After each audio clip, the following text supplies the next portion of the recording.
donors who give again and again and again and again. Recurring donors. That's our topic. Hi, I'm Bill Stanczykiewicz. This is the first day from the fundraising school, and I'm joined today by Abby Jarvis. Abby is the head of content for Neon One, and they've just come out with a report, the Recurring Giving Report. And Abby, thanks so much for being with us on the Fundraising Schools podcast. Thanks for having me. I appreciate it. Let's start with a couple of definitions. What is Neon One? So Neon One is an online platform for nonprofits. We give them the tools they need to do everything from fundraising to donor management and communications. And what is recurring giving? Recurring giving, especially for the purposes of this report, is any donation that is scheduled to process on a repeating basis at set intervals. Most of the time it is monthly. So when we talk about recurring donors, we're often talking about monthly donors, but it doesn't always have to be monthly. Some do it quarterly, some give twice a month. It can change based on the donor. But more than just once a year? More than just once a year, typically, yeah. All right. So what trends are we seeing in recurring giving? We are seeing some extremely encouraging trends. The biggest thing we noticed in this study, we looked at recurring donation patterns between 2018 and 2022, so over 5 years. That included transactions from more than 111,000 recurring donors. And we saw across the industry, so all revenue bands, around 127% increase in the number of people who were electing to make that kind of gift. What I think is especially encouraging about that is that from what we can tell from the data we have access to, it doesn't look like those donors are joining these programs as the result of pointed fundraising efforts. It looks very much like this is happening organically. And the reason we think that is because, and not to downplay the 127% growth, but the reason we think that is because the numbers that we're seeing are still fairly small. So in 2018, the average nonprofit had 11 recurring donors. By the end of 2022, they had 25. So that kind of growth kind of indicates that people are electing to do this on their own, but they're not necessarily being asked as part of a pointed campaign to acquire that kind of donor. And that should be exciting for people. And I hope that encourages them to start asking for that kind of gift. Yeah, Abby, just to follow up on that, if we've seen the number of recurring donors more than double over this 5-year period, and the dollars raised from recurring giving, the report finds out, has more than doubled in this 5-year period, and nonprofits haven't even been intentionally asking yet, it would seem to me, I would hypothesize that the room for further substantial growth is significant. Is that a fair inference?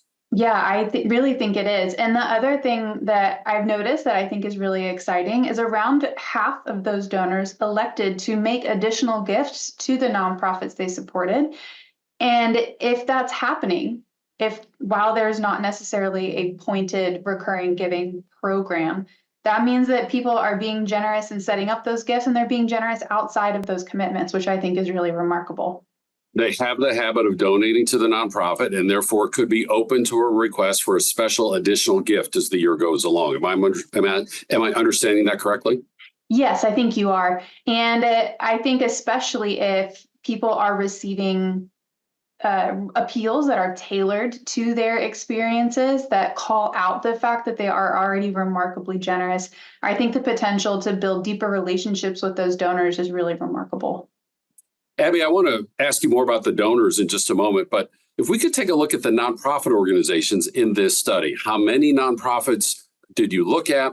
Are they from all of the subsectors in the nonprofit sector? Are there distinctions regarding budget size? Who are the nonprofits in this data set? So the nonprofits that we looked at, there were a little over 2,000 of them, all of which had to process at least one financial transaction between 2018 and 2022. Looking at that gave us the ability to do a true comparison across all 5 years. They all did come from different verticals and different budgets. If you look at the report, we looked at industry-wide trends, but we also looked at trends by revenue band. The revenue bands we looked at, there were 3 of them. There are small nonprofits, which for the sake of our research are nonprofits that have total budgets of under $1 million.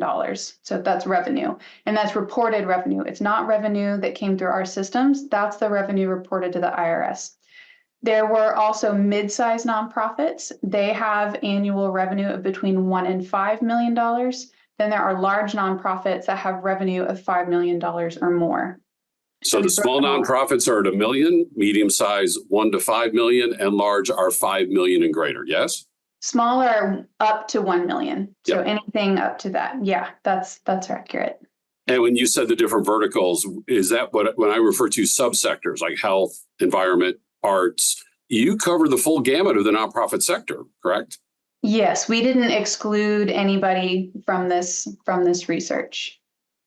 Now, when I looked at those line graphs, it appeared to me that the larger nonprofits were more active in recurring donors in terms of the number of recurring donors, in terms of the dollars being raised, in terms of the growth of both donors and dollars. Why is that? Why are the larger nonprofits seeming to be able to capitalize on this more than the medium and smaller sized nonprofits? Well, I'm gonna throw out a caveat first. The first thing I want to point out is that data is really good at answering questions about what happened. It's not always very good at telling us why that has happened. So I can make some educated guesses about why this is happening. I would suspect that large organizations have more resources and more staff to dedicate to running recurring giving programs. I would also guess that they are putting in place some things to keep those donors engaged long term. So that said, I think a lot of the organic growth that we saw from people who are growing their recurring donor base without appeals, I think that organic growth indicates that the smaller nonprofits and even the mid-sized nonprofits are kind of doing more with less. So maybe they can take some cues from the larger nonprofits and put some effort and some resources into this particular kind of fundraising.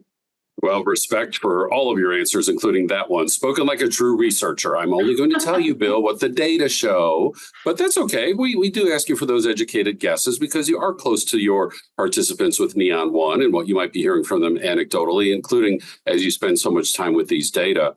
I want to ask you then, now let's get back to the donors, right? So the average gift, $79 a month. The average donor, about $1,000 a year.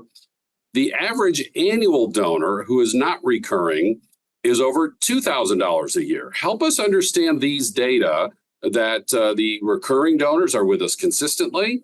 The annual donors might be making a bigger amount each year. How do you see those data? Those are very illuminating to me, especially when you look at those data with other data points. So yes, annual donors who give a handful of times a year do on paper give more annually than people who set up recurring gifts, monthly or otherwise.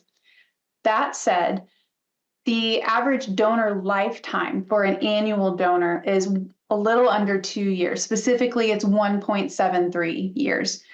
If you look at the engagement periods for recurring donors, it's over 8 across the industry. So yes, they're giving around $1,000 a year, but they'll do so over the course of, on average, 8 years. And that, I mean, it fluctuates a little bit. The annual donors are giving larger amounts, but they're not staying engaged as long. So as much as I don't want to reduce the people who love a cause to a donor lifetime value, if you're only looking at numbers, it makes a lot of sense to encourage people to create these long-term relationships with the causes they support, because that adds up over time, especially when you consider that so many of them give outside that monthly commitment too. And Abby, again, I want to invite you to just kind of share your educated thoughts here as you analyze that data point. Again, annual donors in this study give about $2,155 a year. The recurring donor gives about $1,000 a year. But as Abby noted, the annual donor stays about 2 years. The recurring donor stays about 8 years. Simple algebra tells us by the 5th year, you're having a net return that's greater with your recurring donor. Why is that so powerful? What is happening? What is true about this recurring donor, in your view, that they are staying longer with a nonprofit organization that is part of their monthly or every other month or quarterly budget? that they have that type of a relationship with the nonprofit, and it's resulting in this, on average, longer relationship with the nonprofit organization. Why do you think that is?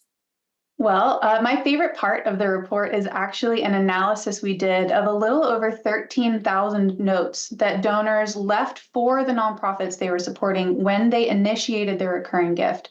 So what we did is we cleaned up all of these notes and we used AI to analyze the sentiments of those notes. We looked at for things like the emotions that people referenced and recurring trends in the language that they used. And what we found is that people are sharing a lot of their personal identities in these notes, and they're using language that shows us that these are very emotional investments in causes that are close to who they are as people. We have all, every fundraiser hears that the decision to make a gift is a personal one and it's often emotional. But this really proves that that's true. These donors aren't making one-off gifts because they saw a compelling story on social media. And I mean, there's always room for that, of course. What these people are doing is they're investing in causes that they are deeply personally and emotionally connected to. And those kinds of connections last a long time, even if they are not necessarily part of a dedicated recurring program.